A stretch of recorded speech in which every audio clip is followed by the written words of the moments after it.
اس خبر کے پرایوجک ہیں اے ایس برانڈیڈ لاٹ والا، لال کوارٹر، کرشنا نگر، دلی۔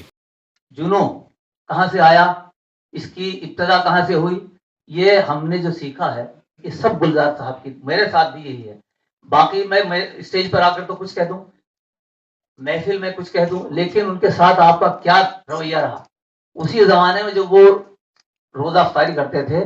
مجھے آج بھی وہ لوگ موجود ہے، کہتے ہیں یہ تو منافق ہے، پیسہ کھایا جاتا ہے، کیوں اسدی صاحب؟ اور یہ جب وہ جمعیت سے تعلق ہے، لیکن 2-3 بار مجھے خوشی ہوئی کہ گلزار صاحب کی بڑپن دیکھیے کہ وہ نوئیڈا رہتے ہوئے 26 جنوری کو یہ اپنی آج بھی کھائیں گے اور جھنڈے میں چلنا ہے تمہیں، تو ان کے ساتھ ان محفل میں جا کے سننے کا موقع ملا۔ اور استاد رسم کی ہے کچھ کتاب کی شکل میں، انشاءاللہ اسے میں بھی کوشش کر رہا ہوں نوجوانوں کو وہ کچھ سبق مل سکے۔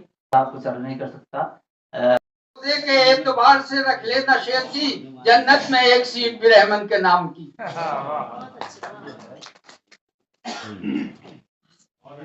شکریہ شکریہ۔ ہمیں پتہ ہے انہیں روز اردو کے لیے جیے اور اردو نے انہیں زندہ رکھا، تو یہ بڑی بات ہے۔ اب مسئلہ یہ ہے کہ گلزار دہلوی صاحب کے بارے میں ہم سب جانتے ہیں اور اس مونوگرام میں کافی باتیں ارگلی صاحب نے لکھی ہیں۔ رحمان صاحب نے اپنی تقریر میں بہت ساری ان کی خصوصیات بتائی۔ گلزار کی شخصیت، گلزار کے بھائی خار دہلوی کی شخصیت، ان کے والد، ابتدا میں ان کا لباس مغلیہ تھا، انگرکھا، جامہ وار تنزیب، زردوزی والی کمخواب کی شیروانی، یہ ان کی دور، لیکن اس کے بعد پھر انگریزی کے اثر سے اور انگریزی تہذیب کے اثر سے وہ پتلون اور سوٹ پہننے لگے۔ خاں حکیم واصل خاں، حکیم اجمل خاں، تو حکیم محمود خان نے ایک انجمن بنائی تھی جس کا نام تھا بزم سخن، اس کا ہر ماہ مشاعرہ ہوتا تھا، زار صاحب پابندی سے اس میں شریک ہوتے تھے۔ کیا جو یہیں کے آڈیٹوریم میں ہوا تھا، اور ان کی تینوں بیٹیوں کو بلانا، حکومت ہند سے اجازت نامہ لینا، ان کو یہاں 5 اسٹار ہوٹل میں رکھنا اور ان کو شاپنگ کرانا۔ بھابھی ان کو شاپنگ کرانے بھی لے گئی تھی۔ تو یہ ایک ایسا شخص، یہ دراصل یہ ہوتے ہیں اردو والے ہیں، پرانی تہذیب والے۔ وہ بھی پکے دلی والے تھے اور میں بھی پکی دلی والی ہوں۔ جی کچے بھی ہوتے ہیں، اور اس میں سال کا فرق ہوتا ہے، کچھ سال متعین کر دیے گئے ہیں کہ یہ اتنے سال جو لوگ رہیں گے وہ دلی والے ہیں، جتنے اتنی عید کی نمازیں پڑھ لی وہ دلی والے ہیں، تو یہ ذرا ہونے لگا ہے۔ خیر، تو رحمان صاحب بہت بہت مبارکباد فاروق ارغلی صاحب کو، اور رحمان صاحب جن کو میں جن رحمان کہتی ہوں، تو بہت مبارکباد، بے لوث شخصیت ہماری رحمان صاحب اور گلزار دہلوی صاحب۔ میں وہ باتیں ان کی یہاں پر کہنا چاہوں گی جو میں نے خود ان کے ساتھ دیکھی اور محسوس کی ہیں۔ بلند بانگ لہجہ، گورا چٹا چمکتا دمکتا رنگ، شیروانی میں سرخ گلاب، جیسا کہ آج رحمان صاحب بالکل گلزار دہلوی صاحب بھی لگ رہے ہیں۔ تھوڑی ٹوپی کی کمی ہے، اگر ٹوپی اور پہن لیں، لیکن وہ شاید دوسروں کو پہنانے کی میں لگے ہوئے ہیں، بٹ سچ میں آج آپ نے وہ روایت قائم کر دی ہے۔ بہت اچھا لگا آج آپ کو بھی دیکھ کر مجھ کو نور ہی نور پلا دے ساقی، رسم کوہنا کو چھوڑ دے ساقی، رسم کوہنا کو توڑ دے ساقی، حور و جنت بھی چھوڑ دے ساقی، اپنی آنکھوں سے میرے ساغر میں زندگانی نچوڑ دے ساقی۔ بدمست وہ الڑ سی کنواری پلکیں، راتوں کی جگی نیند سے بھاری پلکیں، ان پلکوں پہ جس وقت سے ڈالی ہے نظر، جھپکی نہیں واللہ ہماری پلکیں، جھپکی نہیں واللہ ہماری پلکیں۔ جو ہے گلزار دہلی، پنڈت آنند موہن جوشی گلزار دہلوی، دلی جسے کہتے ہیں وطن ہے میرا، اردو جسے کہتے ہیں زبان ہے میری، اردو زبان ہے میری، اردو پائندہ باد، اردو زندہ باد۔ گویا پھولوں کا ایک باغ تھا وہ، لوگ گلزار اس کو کہتے تھے، گویا پھولوں کا ایک باغ تھا وہ، تیرگی خود بتا رہی ہے ہمیں شہر میں آخری چراغ تھا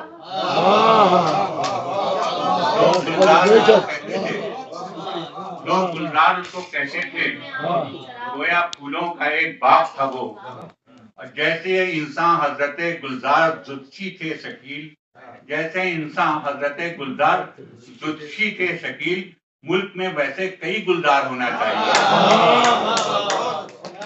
اور جو کچھ بولا وہ یہ سمجھیے کہ لوگ انگشت بدلتا رہ گئے، کیونکہ بولے اس انداز میں کہ میں گلزار دہلوی زدشی، آنند موہن گلزار دہلوی زدشی، کافر ہندی، خاک پائے حضرت نظام الدین، اور اس طریقے سے شروع کی۔ وہ لگاتار اس قسم کی زبان بولتے تھے، اور جیسی زبان وہ بولتے تھے ایسی زبان تو آج کے کسی پروفیسر کو بھی، میں نے بچپن سے لے کے اب تک ہندوستان میں کئی جگہوں پر گیا ہوں، جاتا رہا ہوں، کبھی کسی کو اتنی اچھی اردو بولتے ہوئے نہیں سنا جتنے گلزار دہلوی بولا کرتے تھے۔ لاجواب لاجواب۔ گلزار صاحب اپنی زندگی میں کیا محسوس کر رہے تھے، اور ہم آج جو فیس کر رہے ہیں وہ اس نظم میں انہوں نے بہت پہلے ہی کہہ دیا تھا۔ ان کی موت کو 3 سال نہیں 4 سال گزر گئے۔ مارچ میں ان کا انتقال ہوا تھا 2020 میں، اور اب تیسرا 5واں ذات کو خواجہ نے خواجہ کر دیا، اس برہمہ ذات کو کیا راسائی کافری۔ تو یہ کیفیت تھی ان کے۔ بہت سے واقعات لوگ بتا رہے ہیں، میں بھی بہت سے واقعات بتا سکتا ہوں، لیکن واقعہ یہ ہے کہ، اور جس کی طرف پہلے بھی اشارہ کیا گیا، کہ وہ اردو زبان جس طرح بولتے تھے اور اس کے ساتھ خالص اسلامی اصطلاحات اور جس طرح وہ ادا کرتے تھے، میں نے تو بہت سے مسلمانوں کو بھی اس طرح ادا کرتے ہوئے نہیں دیکھا۔ یہ ان کی ایک خاص بات تھی۔ دوسرا، جس طرح وہ علماء کا ذکر کرتے تھے، ان کے ساتھ جو وقت انہوں نے گزارا، بڑے بڑے جو ہمارے رہنما گزرے ہیں ان کا ذکر کرتے تھے، اور بعض واقعات بھی بیان کرتے ہیں، وہ یقیناً خیر نام۔ جب آپ نے اتنا کیا ہے تو میں واقعی بہت مشکور ہوں، بہت اچھا کام ہو گیا، اور اس مونوگراف کے بہانے سے یہ محفل سج گئی، اور یعنی ذکر ہوا۔ سب سے بڑی بات یہ ہے کہ گلزار دہلوی صاحب کا ذکر ہوا، جو نہیں ہوا تھا اب تک، 3-4 سال ہو گئے۔ اور میرا خیال ہے، خیر یہ دوستوں کا تو شکریہ نہیں ادا کرنا چاہیے۔ افضل سے میں نے کہا کہ تم مہمان خاص تو یعنی خصوصی بن جاؤ، تو بھائی ہیں تو ان کا بھی کیا شکریہ۔ اور یہی بات میں کہہ سکتا ہوں پروفیسر ہمارے پدم شری عبد الباسط صاحب کے بارے میں، انہوں نے بھی آج تک مجھے کبھی منع نہیں کیا، یہ بہت بڑی بات ہے۔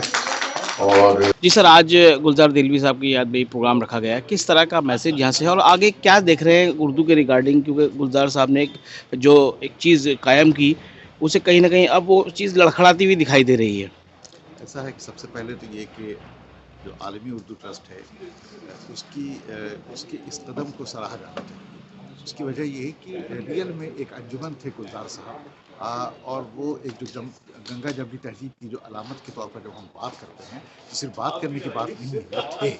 ظاہر ہے کہ گفتگو بھی ہوئی، اس میں آپ نے دیکھا۔ بالکل، میرا خیال ہے کہ اس طرح کی چیزوں کو انکریج کیا جانا چاہیے، کیونکہ اگر یہ سب چیزیں انکریج کرنا ہم بند کر دیں گے تو پھر ہم صرف کہنے کے لائق رہ جائیں گے گنگا جمنی تہذیب۔ گنگا جمنی تہذیب یہی گلزار صاحب جیسی شخصیت تھی، اس پر اس طرح کے پروگرام کو ہمیشہ فروغ دیا جانا چاہیے، اس پر اس طرح کی گفتگو کی جائے۔ یہ بات تو مانتے ہیں نا کہیں نہ کہیں یہ گنگا جمنی تہذیب جو ہے یہ کہیں نہ کہیں کچھ حد تک بکھر رہی ہے؟ آپ دیکھیے، ایسا ہے کہ آپ کہہ ضرور رہے ہیں، لیکن ابھی اس کا شرازہ بکھرنے میں بہت وقت لگے گا، کیونکہ یہ اس کی جو کہتے ہیں جس کو کہ جو ہم نے اس کو اس قدر تہذیبی طور پر فروغ دیا گیا ہے شروع سے، اس میں اتنا آسانی سے درار وغیرہ نہیں آنے والی ہے۔ یہ ٹھیک ہے لوگ کہتے ہیں، لیکن یہ چیزیں پچھلے 50 60 70 سال سے کہی جا رہی ہیں، کچھ فرق نہیں آیا ہے، انشاءاللہ یہ آگے ہی چلتی رہے گی۔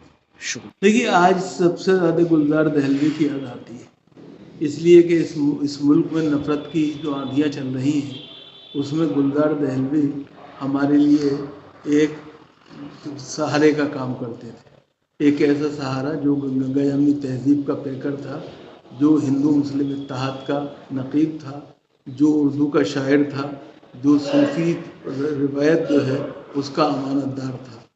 اور میں مبارکباد دیتا ہوں اردو اکیڈمی دہلی کو، فاروق ارغلی صاحب کو، کہ انہوں نے فاروق ارغلی صاحب سے ان پر مونوگراف لکھوایا، جو کہ ان کا حق تھا، اور ہم نے بنیادی طور پر فاروق ارغلی صاحب کے ذریعے اس حق کو ادا کیا ہے۔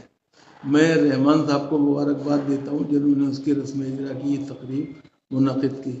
گلزار دہلوی بنیادی طور پہ اردو کی شہدائی اور ہماری مشترکہ تحریک کی امانت دار تھے۔ میں انہیں ایک دفعہ پھر خراج تحسین پیش کرتا ہوں۔ دیکھیے، گلزار دہلوی ایک بہت بڑا نام اس لیے ہے کہ وہ ایک ایسی تہذیب کے نمائندہ تھے، ایسی شخصیت تھے جن کے پاس مطلب الفاظ کا ذخیرہ تھا، یادداشت اور ذہن ان کا اتنا زیادہ تیز تھا کہ وہ مطلب 200 سال پرانے لوگوں کی باتیں بھی بالکل اسی طرح بتاتے تھے جیسے کہ وہ لوگ ان کے ساتھ ہی رہے ہوں یا ان کے ہم عصر ہوں۔ اور اس کے علاوہ شاعری میں تو خیر وہ لاجواب تھے ہی نہیں۔ ایک اور بات، مطلب دلی والے ہو کر خالص دلی کی زبان اور خالص دلی کے لوگوں کو جس طریقے سے وہ ساتھ رکھتے تھے، اور بالکل کبھی ان کے نام کے ساتھ اگر پنڈت نہ لگائے، زچی نہ لگائے، تو یہ محسوس ہی نہیں ہوتا تھا کہ یہ مسلمان نہیں ہیں۔ کہ کبھی صوفی بھی کہتے تھے خود کو۔ حضرت نظام الدین اولیاء سے بڑا لگاؤ تھا، بڑا شغف تھا ان کو، اور اس کے علاوہ وہ روزہ رواداری بھی رکھتے تھے، رمضان شریف میں بلاتے تھے لوگوں کو، ہم بھی اس میں شریک ہوتے تھے۔ ایسی پہلودار شخصیت، ایسی عظیم شخصیت، بہت بڑا نقصان ہے۔ ماشاءاللہ 95 سال کے تھے جب انہوں نے ہمارے ہاں ایک مشاعرے میں حصہ لیا، ایک پروگرام میں حصہ لیا، اور ان 95 سال مطلب ہو کر انہوں نے جتنے بلند بانگ لہجے میں اپنی شاعری سنائی، وہ بے مثال ہے، یقیناً بے مثال۔ بس مین بات یوں سمجھ لیجئے کہ گلزار صاحب کی وفات کو 3 سال سے زائد ہو گئے، لیکن ان کے بارے میں کسی قسم کا پبلک پروگرام یا ان کو یاد کرنے کی کوئی کوشش کسی شخص یا ادارے نے اب تک نہیں کی تھی۔ تو جب مجھے یہ معلوم ہوا کہ فاروق ارغلی صاحب نے مونوگراف لکھا اور اس مونوگراف کو اردو اکیڈمی نے شائع کیا ہے، تو مجھے بہت خوشی ہوئی، کیونکہ گلزار صاحب سے میرے ساتھی تعلقات تھے، اور میرا یہ یقین ہے کہ گلزار صاحب سے بڑا عاشق اردو کم از کم میری نظر سے نہیں گزرا، جتنے بےلوث طریقے سے انہوں نے اردو کی خدمت کی ہے اور مرتے دم تک اردو کو سینے سے لگائے رکھا ہے۔ وہ ایک بڑی فقید المثال چیز ہے، اس کی مثال نہیں ملتی۔ اور جیسے ہی مجھے اس مونوگراف کے بارے میں علم ہوا تو میں نے اسی وقت فیصلہ کر لیا کہ اس کی رسم اجرا کے طور پر ہی کچھ لوگوں کو اکٹھا کر کے ایسا کیا جائے کہ گلزار صاحب کا ذکر ہو، ان کو یاد کیا جائے، تاکہ آگے بھی عالم اردو ٹرسٹ کی طرف سے اس قسم کے پروگرام گلزار دہلوی صاحب کے لیے ہوں گے۔ میں نے ان کی کچھ چیزیں شوٹ بھی کی تھیں، ان پر ایک ڈاکومنٹری بنانے کا ارادہ تھا، تو وہ میرے پاس فوٹیج موجود ہے۔ کسی وجہ سے وہ دیر ہو گئی اور مجھے بے انتہا افسوس ہے کہ ان کی زندگی میں وہ نہیں بن سکی، لیکن اب وہ ایڈٹ کر کے وہ فوٹیج اتنی کافی ہے کہ اس پر پوری ڈاکومنٹری بن جائے گی، اور وہ ڈاکومنٹری بنا کر اس کی بھی میں اسکریننگ کروں گا عالم اردو ٹرسٹ کی طرف سے، اور اس پر اور بھی 2-4 اچھے کام کرنے کا ارادہ گلزار دہلوی صاحب پر ہے۔ رحمان صاحب، آج ایک کتاب کا بھی اجرا ہوا ہے، جی کیا ہے اس کے اندر؟ وہ مونوگراف ہے، یعنی وہ ایک مختصر سوانح ہے گلزار دہلوی صاحب کی۔ فاروق ارغلی صاحب نے اس کو لکھا ہے، اور اردو اکیڈمی سے وہ جب شائع ہوئی تو اس بات کی خوشی ہوئی کہ ان کی وفات کے اچھا خاصا عرصہ گزر جانے کے بعد کم سے کم کوئی کام تو گلزار پر کسی نے کیا۔ تو میرا جو بنیادی ارادہ تھا یہ تھا کہ ان کا ذکر ہو، انہیں یاد کیا جائے، تو اس مونوگراف کی تقریب اجرا آج منعقد کر دی۔ یہ میں سمجھتا ہوں کہ گلزار دہلوی صاحب ایک ایسی شخصیت تھے جو گنگا جمنا تہذیب کے بہت بڑے لیڈر ہیں۔ میں ان کو لیڈر اس لیے کہہ رہا ہوں کہ انہوں نے جو کام کیے اور اس ملک میں قید النظم کی جڑوں کو جس طرح مضبوط کیا، خاص طور پر اردو کے حوالے سے انہوں نے جو اردو کی جو خدمت کی ہے، اردو کو آگے بڑھانے کا جو رول ادا کیا ہے، اردو شاعری کے ذریعے انہوں نے جس طرح سے اردو کو بہت زیادہ کہنا چاہیے سرمایہ عطا کیا ہے، اس کو سامنے رکھتے ہوئے میں سمجھتا ہوں کہ بہت ہی مناسب قدم کیا۔ اور یہ اتفاق ہے کہ ان کی جو ڈیتھ ہوئی تھی وہ کووڈ کے دوران ہوئی تھی، اور اس کے بعد یہ پہلا ایسا جلسہ ہے جس میں ان کو یاد کیا گیا، اور میں سمجھتا ہوں کہ وہ اس سے بھی زیادہ کے مستحق ہیں۔ لیکن جو کچھ آج ہوا ہے، جتنے بڑے بڑے لوگوں نے ان کی سلسلے میں کہا ہے، وہ اپنے آپ میں ایک خزانہ ہے۔ ایسے 1-2 لوگوں کی نہیں، 100-200 لوگوں کی ضرورت ہے اس وقت۔ لیکن اس وقت جو کچھ حالات چل رہے ہیں اور جو کچھ گلزار دہلوی صاحب کی سوچ تھی اور جس طرح کی شاعری وہ کرتے تھے، جس طرح کا ان کا لب و لہجہ تھا، جس طرح کا ان کا بیہیویئر تھا، جس طرح کا ان کا مزاج تھا، وہ کبھی اپنے منہ سے کسی کے ساتھ تعلق سے یہ سننا نہیں چاہتے تھے کہ مسلمان ہے، ہندو ہے، سکھ ہے، عیسائی۔ وہ اس ملک کو ایک ایسا گلدستہ سمجھتے تھے جس کو کہنا چاہیے اس میں ہر طرح کے پھول کھلتے ہیں سر، اور اس کی رونق ہی الگ ہوتی ہے۔ اس ٹائپ کے آدمی تھے۔ لیکن میں ایک بات کہہ سکتا ہوں کہ اگر وہ آج زندہ ہوتے تو شدید کرب سے گزر رہے ہوتے۔ ظاہر ہے کہ ان کی عمر جو ہے اس وقت کم سے کم 97 سال کی ہوتی، اور اگر وہ اس وقت زندہ ہوتے اور ان حالات میں وہ دیکھتے کہ ملک میں کیا ہو رہا ہے، تو میں سمجھتا ہوں ان کے لیے بہت کربناک حالات ہوتے۔ میں نے تو اپنی ان کے ساتھ جو 50 سال ان کی جوتیاں سیدھی کی، ان کے ساتھ ان کی باتیں سنی، ان سے سیکھا۔ جب وہ چلے گئے تو اردو اکیڈمی نے مجھے اس لائق سمجھا کہ میں ان پر لکھ سکتا ہوں، اور یہ پروجیکٹ مجھے دیا۔ مجھ سے جہاں تک بن سکا میں نے کوشش کی ہے کہ تھوڑے شبدوں میں ان کی پوری لائف میں بیان کر سکوں، ان کی جو وشیشتائیں، ان کی خوبیاں ہیں، ان کی شخصیت میں جو خاص عناصر تھے، میں نے وہ سب بیان کرنے کی کوشش کی ہے، اور مجھے بڑی خوشی ہے کہ آج یہ ریلیز ہوئی۔ 3 برس پہلے لکھی تھی۔ نہیں، وہ مقام تو وقت دیتا ہے، قدریں بدل گئی ہیں، ایک پرٹیکولر طبقے میں ہماری زبان اور ہماری تہذیب سمٹ گئی ہے، لیکن انہیں بہت بڑا مقام ملا ہے کہ ان کو بھلایا نہیں جا سکے گا۔ اردو کی تاریخ اور دہلی، دبستان دہلی کی تاریخ کا وہ آخری ستارہ تھا جو غروب ہوا ہے، انہیں بھلایا نہیں جا سکے گا۔ کوئی جو مورخ یا دانشور یا ریسرچر انہیں نظر انداز نہیں کر سکتا۔ شکریہ۔ رحمان صاحب نے بھی آج یہ پورا جمایا، اپنا فرض ادا کیا دہلی والے ہونے کا۔ ایک ساری دلی کی طرف سے یہ سمجھیے کہ یہ فنکشن ہوا ہے، یعنی